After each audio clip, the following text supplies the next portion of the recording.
Magandang araw mga kahuan, narito na ang Mindanao Weather Update today. Ang Mindanao ay magkakaroon ng bahagyang maulap hanggang sa maulap na papawirin na may pulupulong mga pag-ulan o pagkidlat pagkulog dulot ng easterlies at localized thunderstorms.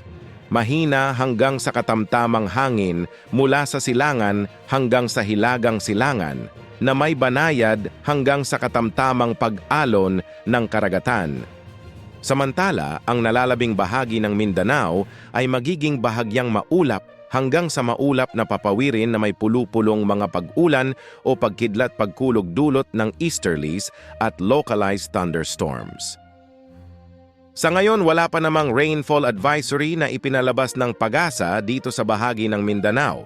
Subalit pinapayuhan ang publiko at ang mga kinauukulang Disaster Risk Reduction and Management Offices na bantayan ang lagay ng panahon at bantayan ang susunod na advisory na ilalabas mamayang alas 4 ng hapon.